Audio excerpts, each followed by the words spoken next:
Hello बच्चों, स्वागत है आपका। मैं हूं शीला और आप देख रहे हैं भाषा जगत। आज हम कक्षा 6 की हिंदी की पाठ्य पुस्तक बसंत का भाग 10 झांसी की रानी पढ़ेंगे। यह एक कविता है और इसकी रचना सुभद्रा कुमारी चौहान जी ने की है।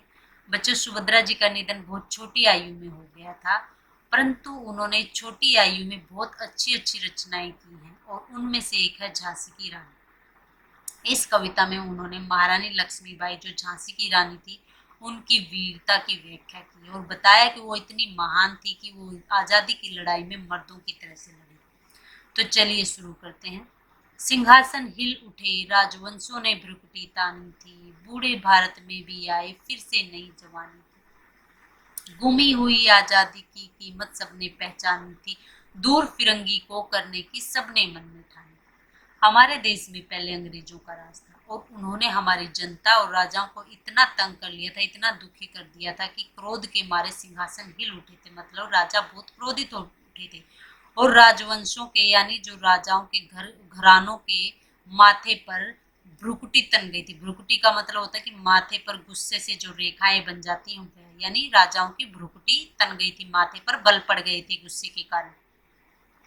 जो दुख झेलते झेलते भारत जो बूढ़ा हो चुका था, अब उसमें फिर से नई जवानी आ गई थी और जिस आजादी की कीमत लोग भूल चुके थे, उस आजादी की कीमत को लोगों ने फिर से पहचान लिया था, क्योंकि सबने अपने मन में ठान लिया था कि इस फिरंगी को यानी अंग्रेजों को दूर करना है, इस देश से भगाना है। कि जब अंग्रेजों ने लोगों को बहुत ज्यादा सताया, बहुत ज्यादा दुखी किया, तो सब एक साथ मिलकर अंग्रेजों को भगाने में लग गई। चमक उठी सन 57 में वह तलवार पुरानी थी, बुंदेले हर बोलों के मुंह हमने सुनी कहानी। खूब लड़ी मर्दानी वह तो झांसी वाली रानी थी। सन 1857 में जो तलवारें जंग खाई हुई पड़ी थी, पुरानी थी, वो चमक उठी थी, यानी सभी क्रांति के लिए खड़े हो गए थे।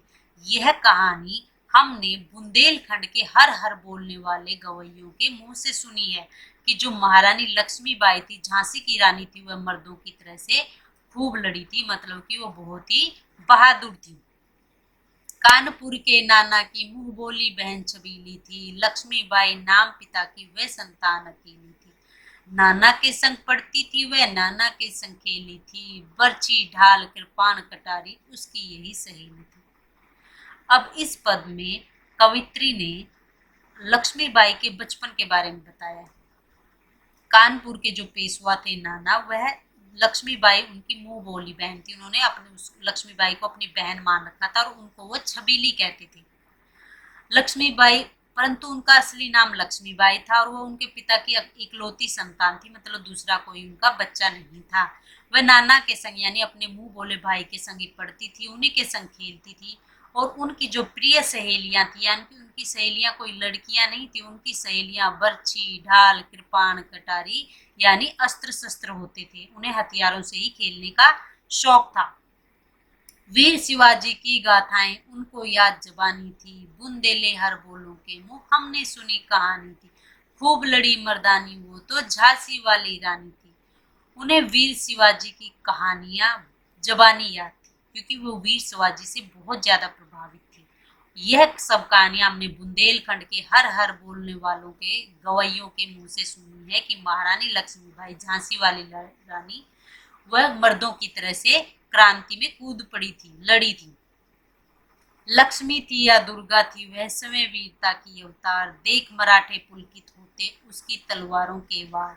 नकली युद्ध व्यूह की रचना और खेलना खूब शिकार, सैन्य घेरना दुर्ग तोड़ना ये थे उसके प्रिय खिलवाड़। लक्ष्मीबाई तो उनका नाम था, मतलब उनकी नाम, असली नाम लक्ष्मीबाई था, पर वह दुर्गा का अवतार थी। जिस तरह दुर्गा माँ वीरता का अवतार है, वह भी दुर्गा माँ का अवतार थी, अर्थात वो बहुत ही वीर थी। और उनकी वीरता देख देख के, यानी जब वो तलवार से लड़ती थी, युद्ध करती थी, तो जो उनकी तलवारों के वार होते थे, उनको देखकर मराठे पुलकित होते थे, मतलब कि बहुत ही खुश होते थे।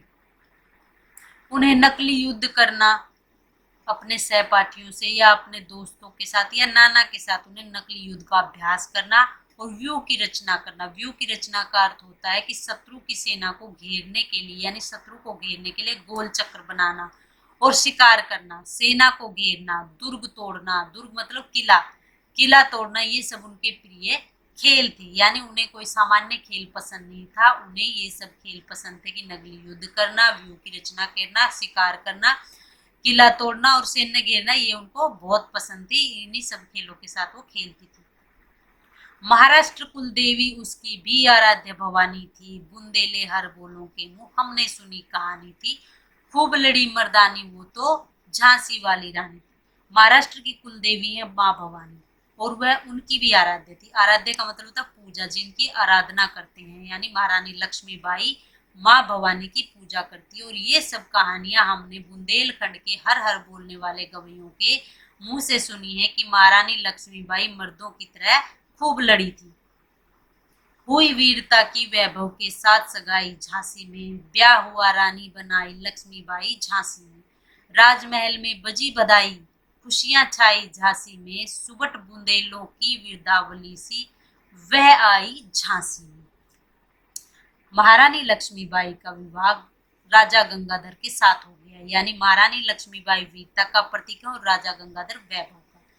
महारानी लक्ष्मीबाई का और गंगाधर जो झांसी के राजा थे उनकी सगाई हो गई, फिर उनका ब्याह हो गया, ब्याह मतलब विवाह हो गया, शादी हो गई। वह रानी बनकर झांसी में आ गई, यानी रानी लक्ष्मीबाई बनकर झांसी में आ गई। राजमहल में खूब बधाइयां बजी, खुशियां छा गई थी। और सुबट का मतलब होता है वीर, यानी वीर बुंदेलों की वृद्धावली मतलब कुल कीर्ति, यानी वीर जो बुंदेलखंड के वीर थे उनकी कुल की कीर्ति को बढ़ाने के लिए महारानी लक्ष्मीबाई झांसी में आ गई। अर्थात जब महारानी लक्ष्मीबाई झांसी में आ गई तो वहां पर चारों तरफ खुशियां छा गई और जो बुंदेलखंड के वीर थे उनकी जो कुल कीर्ति है और भी बढ़ गई। चित्रा ने अर्जुन को पाया, शिव से मिली भवानी थी, बुंदेले हर बोलों के मुंह हमने सुनी कहानी थी, खूब लड़ी मर्दानी वो तो झांसी वाली रानी थी। रानी लक्ष्मीबाई और राजा गंगाधर का मिलन उसी तरह से हुआ जिस तरह से चित्रा का अर्जुन। चित्रा एक मणिपुर की राजकुमारी थी और उनका अर्जुन के साथ विवाह हो गया था। और शिव से मिली भवानी थी मतलब माँ पार्वती शिव से मिल चुकी थी, यानी उनका भी उनके साथ विवाह हो गया था। ये सब कहानियां हमने बुंदेलखंड के हर हर का गायन करने वाले गवैयों के मुंह से सुनी कि महारानी जो लक्ष्मीबाई थी वह मर्दों की तरह से लड़ी थी। उदित हुआ सौभाग्य, मुदित महलों में उजियाली छाई, किंतु कालगति चुपके चुपके काली घटा घेर लाई। तीर चलाने वाले कर में उसे चूड़ियां कब भाई, रानी विधवा हुई हाय, विधि को भी नहीं दया आई। उदित हुआ सौभाग्य मतलब सौभाग्य का उदय हो गया। जब रानी लक्ष्मीबाई झांसी में आ गई रानी बनके, तो वहां पर सौभाग्य का उदय हो गया, यानी वहां पर सब जगह सौभाग्य छा गया। मुदित महलों में, मुदित जो पहले मुर्दित थे महल, मतलब कि जो पहले बहुत ही अंधियारे से बहुत ही बेजान महल थे उनमें उजाला छा गया था। किंतु कालगति मतलब मौत को, जो मौत है वो चुपके चुपके से काली घटा घेर लाई, यानी वहां पर चारों तरफ मृत्यु का ने हाहाकार मचा दिया। क्यों? क्योंकि महाराजा गंगाधर का की मृत्यु हो गई।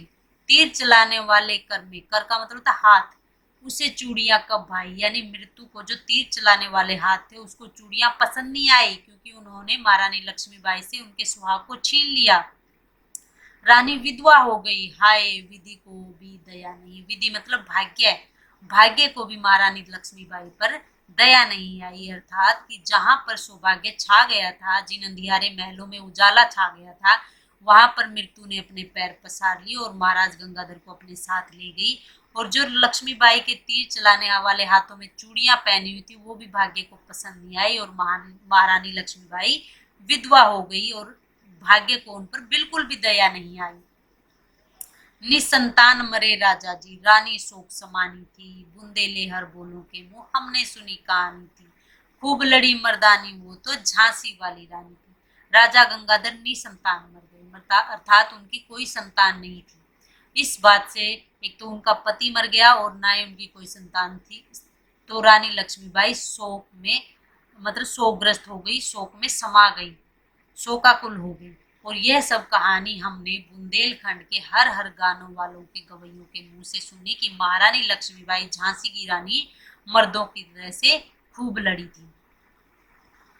भुजा दीप झांसी का तब डल होजी मन में हर्षाया, हर्षाने का मतलब खुश होना, राज्य हड़प करने का उसने ये अच्छा अवसर पाया। फौरन फौजें भेज दुर्ग पर अपना झंडा फहराया, लावारिस का वारिस बनकर ब्रिटिश राज्य झांसी आया। जब गंगाधर की मृत्यु होगी और ना ही वहां का कोई वारिस बचा, मतलब कोई गंगाधर का पुत्र भी नहीं था, तो झांसी क्या है एकदम से बेजान हो गई, वहां का कोई वारिस नहीं बचा। तो ढलहौजी जो वहां के वायसराय थे वो मन ही मन खुश हुए, क्योंकि जो राज्य हड़प की नीति थी, अंग्रेज राज्य हड़प लेते थे बच्चों की, जब किसी की संतान नहीं होती थी, कोई राजा कमजोर होता था तो अंग्रेज उनका राज्य हड़प लेते थे। और इस वजह से क्या हुआ कि अंग्रेजों को ये एक अच्छा अवसर लगा कि वो उनका यानी झांसी को हड़प लें। तो उन्होंने फौरन दुर्ग में, दुर्ग मतलब किले में फौजें भेजकर अपना झंडा फहरा दिया, यानी झांसी को अपना बना लिया। लावारिस जिसका कोई वारिस नहीं होता, लावारिस का वारिस बन गए थे, जो ब्रिटिश राज्य था वो लावारिस का वारिस बन गए, यानी झांसी के हकदार बन गए थे और बोला कि हम झांसी के मालिक हैं अब, और वो झांसी में आ गए थे।